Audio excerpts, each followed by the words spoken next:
Pada perkuliahan ini, kita akan membahas Mixed Methods Research dalam pendidikan.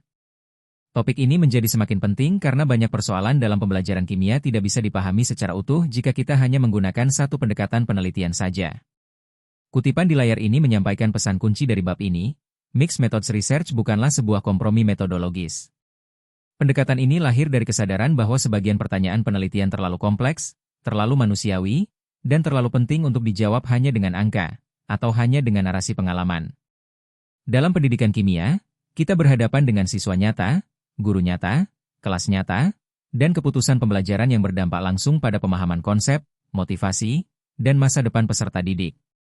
Oleh karena itu, kita memerlukan pendekatan penelitian yang mampu menangkap hasil belajar sekaligus proses, skor sekaligus makna. Itulah konteks mengapa Mixed Methods menjadi sangat relevan untuk kita pelajari. Slide ini menunjukkan tujuan pembelajaran dari bab Mixed Methods Research. Saya ingin Anda melihat ini bukan sebagai daftar hafalan, tetapi sebagai peta berpikir yang akan kita bangun bersama. Pertama, kita akan memahami landasan filosofis Mixed Methods, yaitu pragmatisme. Ini penting, karena penggabungan metode kuantitatif dan kualitatif bukan sekadar keputusan teknis, melainkan keputusan filosofis tentang apa yang kita anggap sebagai pengetahuan yang bernilai. Kedua, kita akan membahas 4 rasional utama mengapa peneliti mencampur metode. Dengan kata lain, kapan dan mengapa Mixed Methods itu benar-benar diperlukan. Ketiga, kita akan mempelajari 3 desain utama Mixed Methods, lengkap dengan kekuatan dan keterbatasannya, sehingga Anda dapat memilih desain yang tepat untuk pertanyaan penelitian tertentu. Selanjutnya, kita akan membahas strategi integrasi, yaitu inti dari Mixed Methods. Disinilah banyak penelitian gagal, karena mengumpulkan 2 jenis data, tetapi tidak benar-benar mengintegrasikannya. Pada bagian akhir, Anda diharapkan mampu mengevaluasi kualitas penelitian Mixed Methods dan bahkan merancang studi Mixed Methods sendiri untuk konteks pendidikan kimia. Jadi, tujuan akhirnya bukan hanya paham teori, tetapi mampu berpikir sebagai peneliti Mixed Methods. Untuk memahami mengapa Mixed Methods dibutuhkan, mari kita mulai dari skenario penelitian yang sangat realistis dalam pendidikan kimia. Seorang peneliti menguji pendekatan pembelajaran argumentasi kolaboratif pada topik redoks. Secara metodologis, studinya sangat kuat. Desain kuasi eksperimen, pretest, posttest, 2 kelas, dan analisis ANCOVA. Hasilnya menggembirakan. Kelompok perlakuan menunjukkan peningkatan pemahaman konseptual yang signifikan, dengan efek size sedang hingga besar. Jika sampai di sini, penelitian kuantitatifnya sudah valid dan sahih. Tetapi muncul satu pertanyaan besar, mengapa pendekatan ini bekerja? Apa yang sebenarnya terjadi di kelas? Angka-angka tidak bisa menjawab apakah semua siswa diuntungkan secara sama, bagaimana interaksi antar siswa berlangsung, bagian mana yang justru menimbulkan kebingungan, atau bagaimana guru menerjemahkan desain pembelajaran ke praktik nyata. Pertanyaan-pertanyaan ini tidak bisa dijawab oleh data kuantitatif saja, tetapi juga tidak bisa dilepaskan dari hasil kuantitatif tersebut. Disinilah Mixed Methods hadir, bukan untuk menggantikan statistik, tetapi melengkapi dan menafsirkan temuan statistik agar kita benar-benar memahami fenomena pembelajaran. Sampai di sini, mungkin muncul pertanyaan, apakah mencampur metode itu sah secara filosofis? Karena selama ini, kita belajar bahwa penelitian kuantitatif dan kualitatif berangkat dari asumsi filosofis yang berbeda. Jika asumsi dasarnya berbeda, apakah mencampurnya tidak bermasalah? Pertanyaan ini membawa kita ke landasan filosofis Mixed Methods, yaitu pragmatisme. Bab ini ingin menegaskan bahwa Mixed Methods bukan pendekatan tanpa filosofi, melainkan pendekatan dengan filosofi yang berbeda dari positivisme maupun konstruktivisme murni. Pada bagian ini, kita tidak akan tenggelam dalam perdebatan filsafat abstrak, tetapi fokus pada apa implikasi pragmatisme bagi praktik penelitian pendidikan kimia. Slide ini merangkum perbedaan kunci antara pendekatan kuantitatif, kualitatif, dan pragmatisme. Pendekatan kuantitatif umumnya berakar pada realisme ontologis dan objektivisme epistemologis, keyakinan bahwa realitas bersifat tunggal dan dapat diukur secara objektif.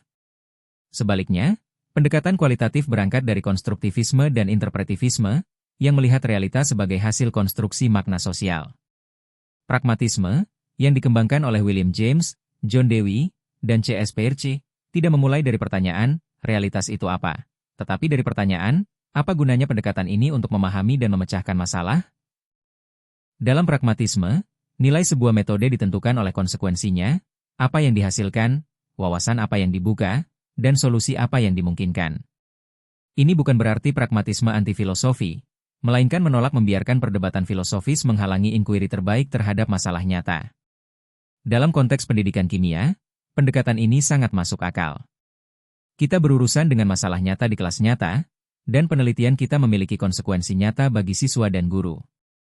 Jika mencampur metode menghasilkan pemahaman yang lebih dalam dan keputusan pendidikan yang lebih baik, maka dari sudut pandang pragmatis, pencampuran itu justru dibenarkan secara filosofis. Setelah memahami bahwa mixed methods memiliki landasan filosofis yang sah, pertanyaan berikutnya adalah, kapan dan mengapa kita benar-benar perlu mencampur metode? Penting untuk ditekankan bahwa mixed methods bukan pendekatan yang selalu lebih baik dari penelitian kuantitatif atau kualitatif tunggal. Sebaliknya, mixed methods justru lebih menuntut, membutuhkan waktu lebih panjang, kompetensi ganda, dan perencanaan integrasi yang cermat. Karena itu, keputusan untuk mencampur metode harus didorong oleh rasional yang kuat, bukan sekadar keinginan agar penelitian terlihat lebih kompleks atau komprehensif.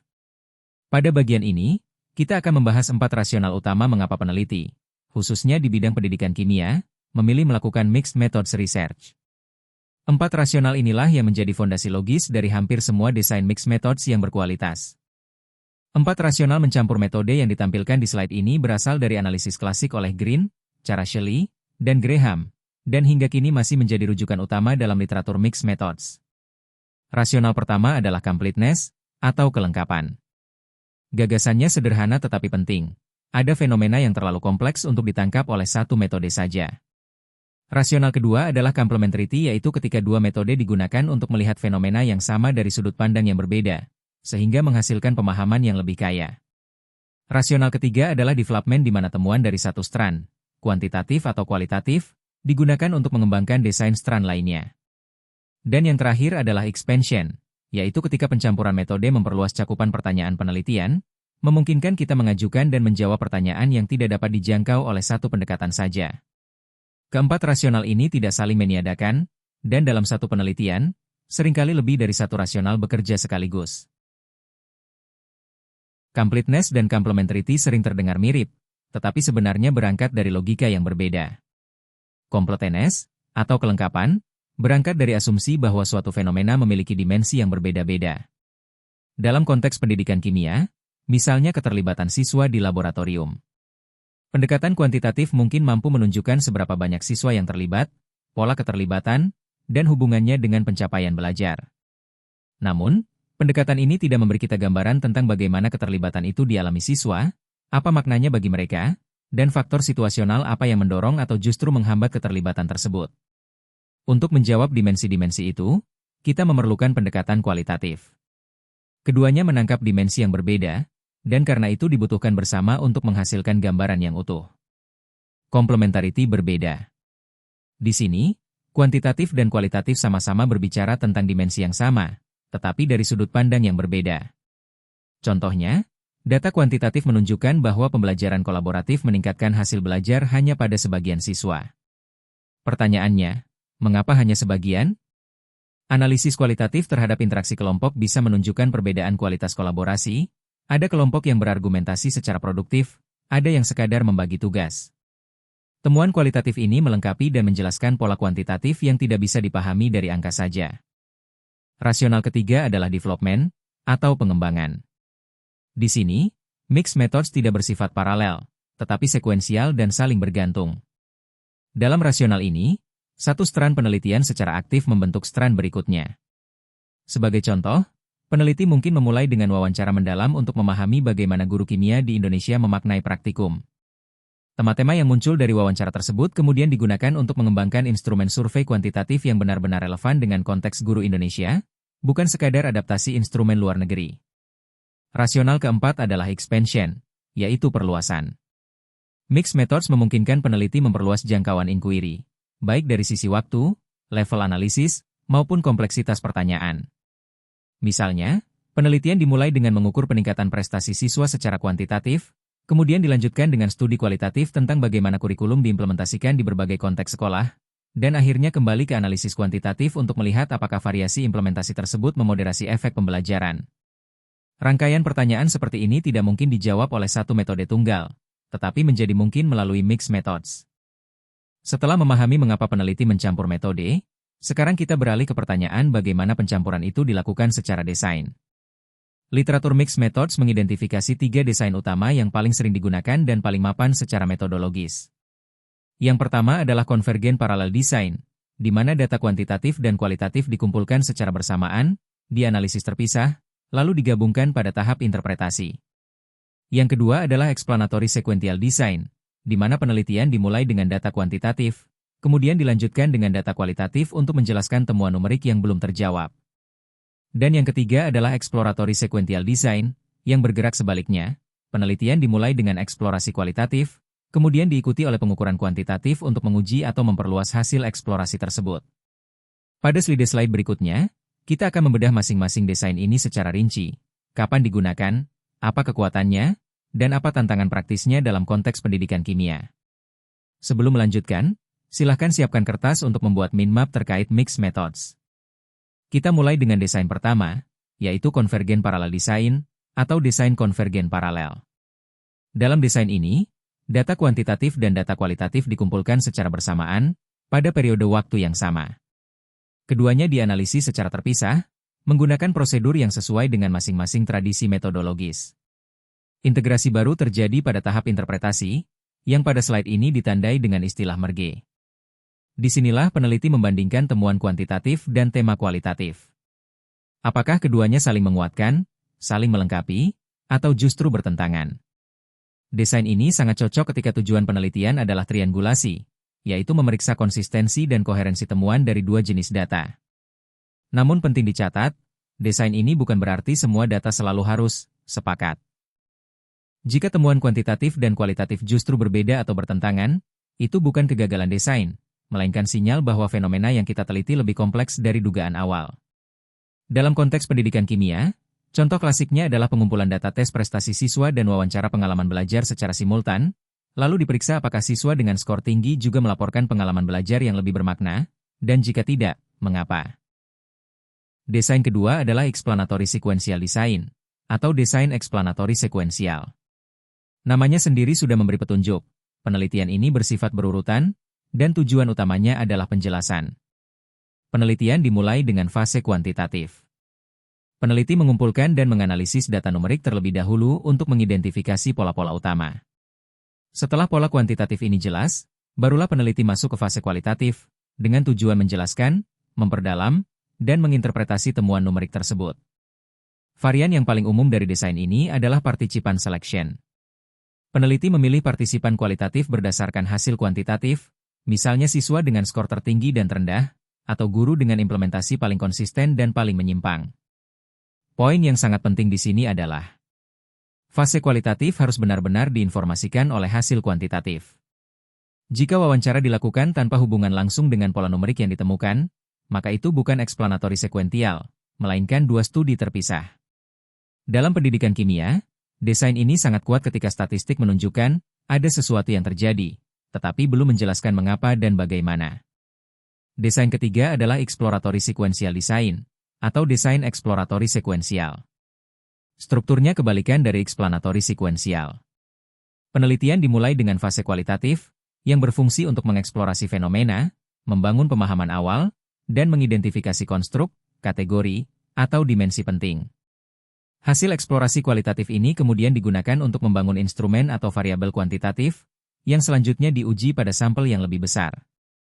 Desain ini sangat tepat ketika peneliti bekerja pada area yang pertama, konstruknya belum dipahami dengan baik, atau kedua, instrumen yang tersedia tidak sesuai dengan konteks lokal.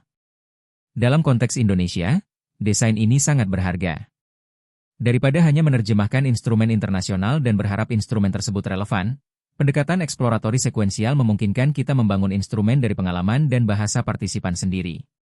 Contohnya, wawancara atau FGD dengan siswa kimia Indonesia tentang bagaimana mereka memaknai relevansi kimia, kemudian tema-temanya dijadikan item skala Likert yang diuji secara kuantitatif.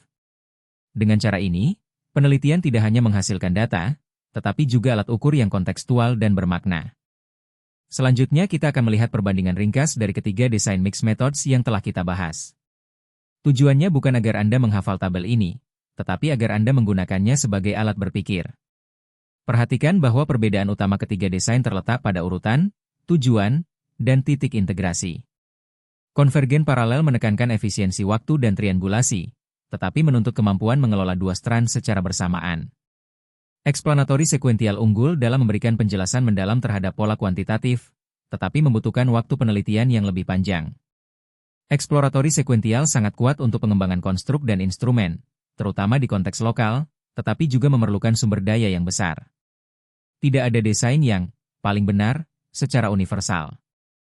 Desain yang baik adalah desain yang paling sesuai dengan pertanyaan penelitian dan tujuan inquiry Anda.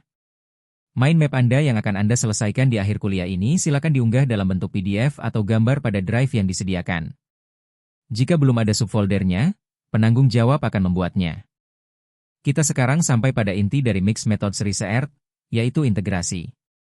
Inilah bagian yang membuat Mixed Methods benar-benar berbeda, sekaligus paling sulit dilakukan dengan baik. Kesalahan paling umum dalam penelitian yang mengklaim mixed methods adalah peneliti mengumpulkan data kuantitatif, menganalisisnya, lalu mengumpulkan data kualitatif, menganalisisnya, dan menyajikan keduanya secara paralel tanpa pernah benar-benar menghubungkannya. Penelitian seperti itu bukan mixed method sejati, melainkan dua studi monometode yang kebetulan ada dalam satu artikel. Mixed methods menuntut adanya dialog antara angka dan makna. Pertanyaannya bukan lagi, apa hasil kuantitatifnya? Dan apa tema kualitatifnya? Melainkan, apa yang kita pahami ketika keduanya kita letakkan bersama? Pada bagian berikutnya, kita akan membahas strategi-strategi konkret untuk melakukan integrasi secara nyata, bukan sekadar simbolik. Setelah menekankan bahwa integrasi adalah jantung mixed methods, sekarang pertanyaannya, bagaimana integrasi itu dilakukan secara konkret? Creswell dan Plano Clark mengidentifikasi 3 strategi utama integrasi, yang masing-masing berkaitan dengan jenis desain tertentu, tetapi juga mencerminkan cara berpikir peneliti dalam menghubungkan dua strand. Strategi pertama adalah merging, atau penggabungan. Strategi ini paling erat dengan konvergen paralel desain. Data kuantitatif dan kualitatif dianalisis terpisah terlebih dahulu, lalu hasilnya dibawa bersama untuk dibandingkan secara langsung. Peneliti kemudian bertanya, apakah temuan keduanya konvergen, saling melengkapi, atau justru berbeda dan bertentangan? Alat yang sering digunakan di sini antara lain Gene Display, transformasi data, dan narasi integratif. Strategi kedua adalah connecting, atau penghubungan. Strategi ini khas untuk desain sekuensial. Pada desain explanatory, temuan kuantitatif menentukan siapa yang diwawancarai dan apa yang ditanyakan secara kualitatif. Sebaliknya, pada desain exploratory, temuan kualitatif menentukan apa yang diukur dan bagaimana instrumen kuantitatif dirancang. Di sini, koneksi harus eksplisit, bukan tersirat. Peneliti perlu menjelaskan dengan jelas bagaimana satu strand membentuk strand berikutnya. Strategi ketiga adalah embedding, atau penyisipan. Dalam strategi ini, satu strand disisipkan di dalam strand lain sebagai pendukung, bukan sebagai mitra setara. Misalnya, studi intervensi kuantitatif besar yang menyisipkan observasi atau wawancara singkat untuk memahami proses kerja intervensi. Yang penting dipahami adalah, strand yang disisipkan tidak memiliki bobot yang sama, tetapi tetap berperan memperkaya makna temuan utama. Salah satu alat paling kuat dan praktis untuk melakukan integrasi adalah Gene Display. Dalam praktik mixed methods yang baik, Gene Display sering menjadi titik lahirnya wawasan baru. Gene Display adalah representasi visual yang menempatkan data kuantitatif dan kualitatif berdampingan dalam satu tampilan, sehingga peneliti dapat membaca keduanya secara simultan. Bentuk yang paling umum adalah side-by-side matrix, seperti contoh pada slide ini. Setiap baris mewakili satu guru, satu kelas, atau satu partisipan. Kolom di satu sisi menunjukkan skor kuantitatif, sementara kolom lain menampilkan tema utama hasil wawancara. Yang penting di sini bukan tampilannya, tetapi cara membacanya. Peneliti membaca secara horizontal, menyeberangi angka dan tema, bukan membaca angka terpisah dari cerita. Dari contoh ini, kita dapat melihat bahwa guru dengan skor fidelitas tinggi secara konsisten menunjukkan rasa kepemilikan profesional dan keyakinan terhadap pendekatan yang digunakan. Sebaliknya, guru dengan skor rendah lebih sering mengungkapkan perasaan tertekan dan tidak memahami nilai pendekatan tersebut. Wawasan ini tidak muncul dari data kuantitatif saja, dan juga tidak berdiri tanpa konteks kuantitatif. Ia muncul justru karena keduanya ditempatkan bersama dalam satu display. Inilah contoh nyata bagaimana integrasi menghasilkan pengetahuan yang lebih dari sekadar penjumlahan dua metode. Tujuan akhir dari integrasi adalah menghasilkan meta-inferensi. Ini adalah konsep kunci yang perlu benar-benar dipahami agar kita tidak salah kaprah tentang mixed methods. Meta-inferensi bukan sekadar ringkasan temuan kuantitatif ditambah ringkasan temuan kualitatif. Meta-inferensi adalah klaim sintetis tentang fenomena, yang hanya bisa muncul ketika dua strand berdialog secara aktif. Contoh pada slide ini sangat ilustratif. Data kuantitatif menunjukkan bahwa siswa dalam pembelajaran berbasis argumentasi mengalami peningkatan pemahaman konseptual yang signifikan. Data kualitatif kemudian mengungkap bahwa selama sesi argumentasi terjadi keterlibatan kognitif yang intens. Siswa saling menantang penalaran, memaksa asumsi menjadi eksplisit, dan merevisi pemahamannya. Meta-inferensi yang dihasilkan bukan hanya argumentasi efektif. Tetapi mengapa ia efektif? Karena menciptakan kondisi konflik kognitif produktif, mekanisme yang telah lama dijelaskan oleh teori perubahan konseptual. Dengan demikian, meta-inferensi bukan hanya kesimpulan empiris, tetapi juga jembatan antara data dan teori. Disinilah mixed methods memberikan kontribusi intelektual yang paling kuat dan paling khas.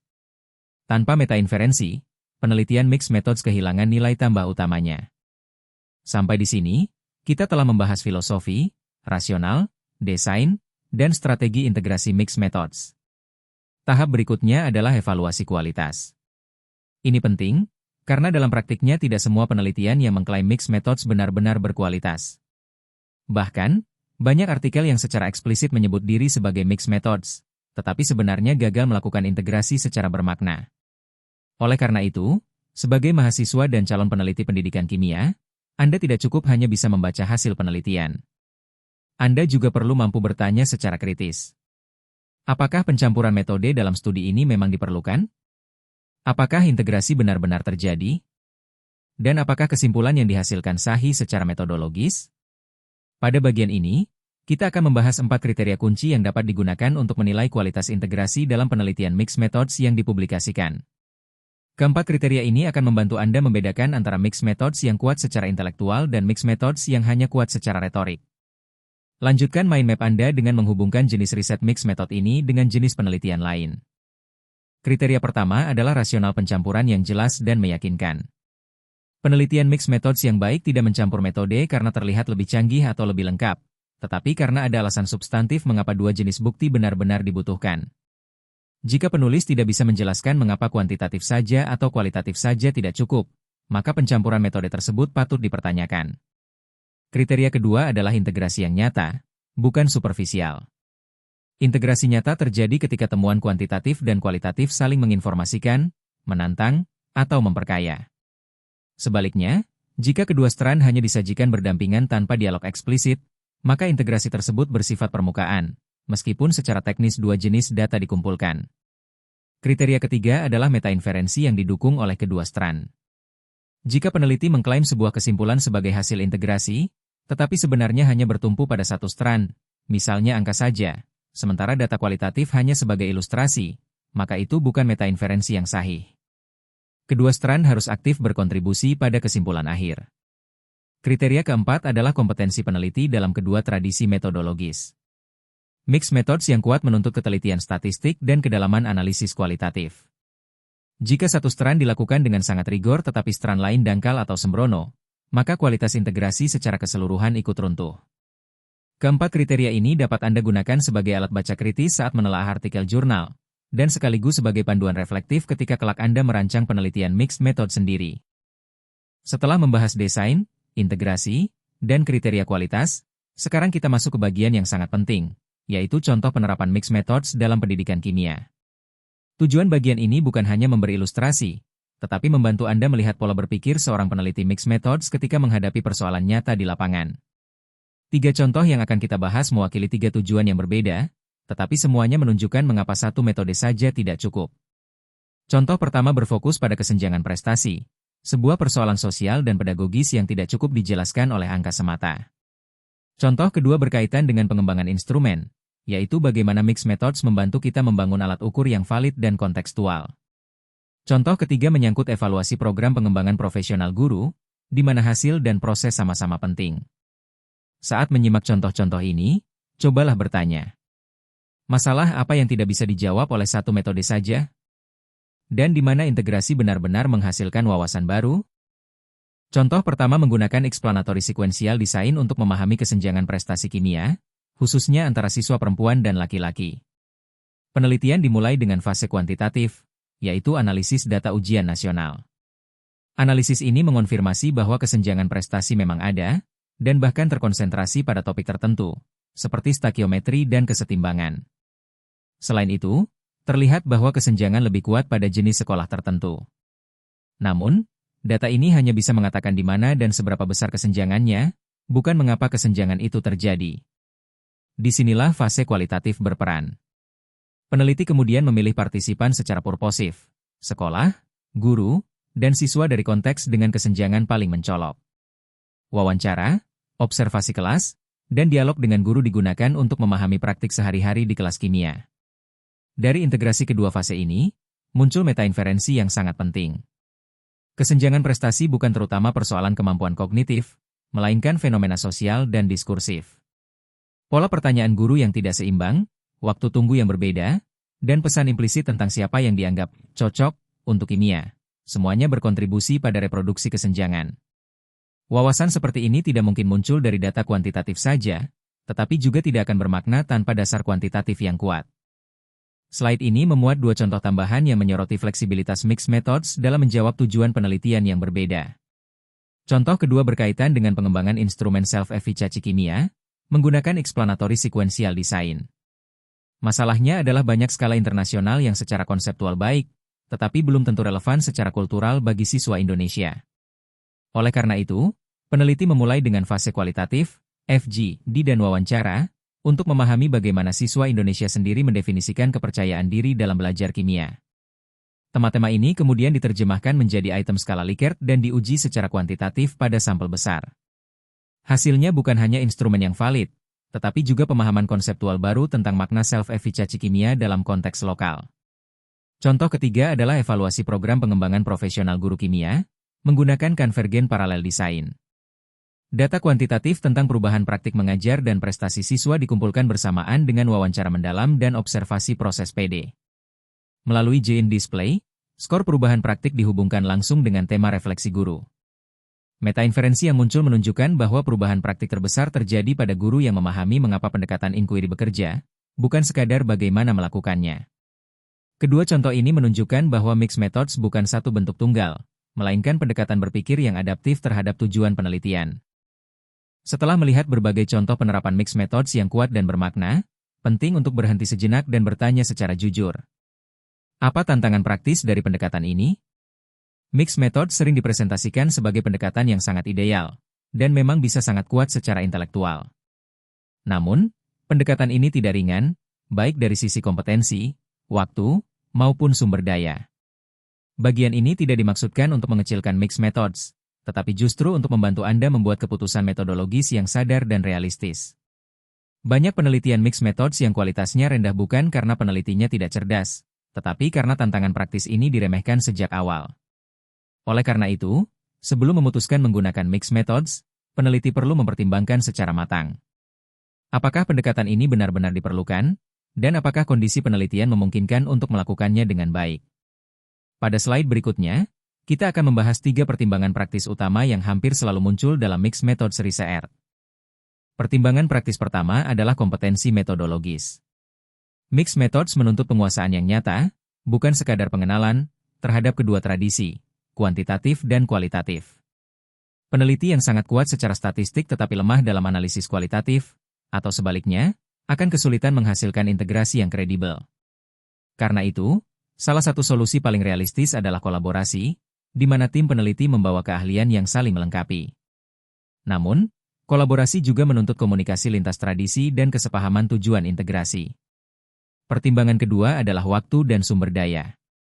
Penelitian mixed methods hampir selalu membutuhkan waktu lebih panjang dibandingkan studi monometode.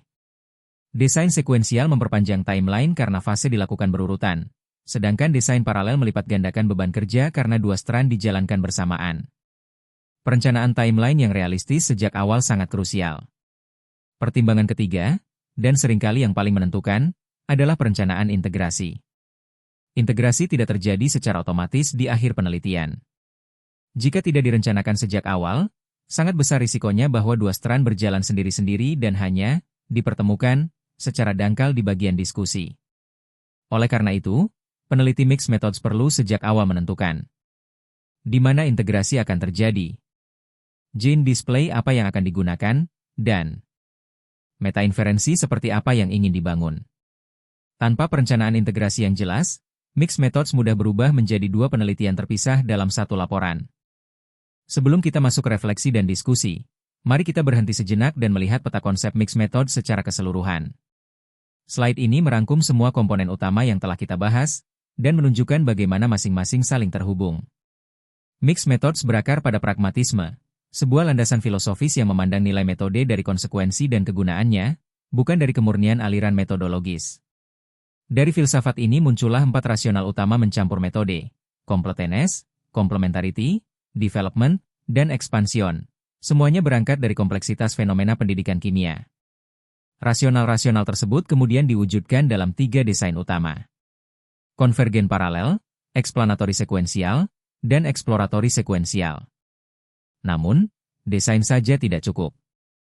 Keunikan mixed methods justru terletak pada integrasi, yang dapat dilakukan melalui merging, connecting, atau embedding. Alat penting untuk integrasi adalah gene display, dan hasil tertinggi dari integrasi adalah meta-inferensi, kesimpulan sintetis yang tidak bisa dihasilkan oleh satu metode saja. Jika satu saja dari komponen ini hilang, terutama integrasi, maka sebuah studi akan kehilangan esensi mixed methods-nya. Selanjutnya Anda akan diberikan pertanyaan, kumpulkan jawaban Anda beserta dengan mind map Anda. 4 pertanyaan pada slide ini dirancang untuk mengajak Anda berpikir sebagai peneliti, bukan sekadar sebagai pembaca metodologi. Pertanyaan pertama mengajak Anda membedakan antara studi yang hanya mengumpulkan data kuantitatif dan kualitatif, dengan studi mixed methods yang benar-benar melakukan integrasi. Disinilah konsep integrasi dan meta-inferensi kembali menjadi kunci. Pertanyaan kedua meminta Anda membayangkan konteks nyata di sekolah atau kelas Anda sendiri. Jika siswa mengalami kesulitan pada konsep MOL, misalnya, desain mixed methods mana yang paling tepat, dan mengapa? Pertanyaan ini menekankan bahwa desain dipilih berdasarkan tujuan dan urutan inquiry, bukan preferensi pribadi. Pertanyaan ketiga menantang pemahaman Anda tentang meta-inferensi. Mengapa ia lebih dari sekadar ringkasan 2 jenis temuan? Apa yang benar-benar baru yang muncul dari dialog antara data numerik dan makna pengalaman? Dan pertanyaan keempat mengajak refleksi kontekstual. Apa tantangan terbesar mixed methods di Indonesia? Apakah kompetensi metodologis, keterbatasan waktu, atau kurangnya instrumen lokal? Jika Anda mampu menjawab pertanyaan-pertanyaan ini secara argumentatif, itu menandakan bahwa Anda sudah mulai berpikir dalam kerangka mixed methods. Sebagai penutup, saya ingin kembali menegaskan pesan utama dari seluruh pembahasan ini.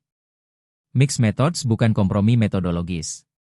Ia adalah bentuk integrasi yang memungkinkan kita menghasilkan pengetahuan yang tidak bisa dicapai oleh satu tradisi penelitian saja. Dalam pendidikan kimia, kita berhadapan dengan fenomena yang sekaligus terukur dan syarat makna, sekaligus teknis dan manusiawi. Pendekatan mixed methods memberi kita cara untuk menghormati kedua dimensi tersebut secara bersamaan. Jika dilakukan dengan landasan filosofis yang jelas, rasional yang kuat, desain yang tepat, dan integrasi yang nyata, mixed methods dapat menghasilkan pemahaman yang lebih utuh, lebih relevan, dan lebih berdampak. Terima kasih atas perhatian Anda. Semoga pembahasan ini tidak hanya menambah pengetahuan metodologis Anda, tetapi juga memperkaya cara Anda memandang penelitian pendidikan kimia.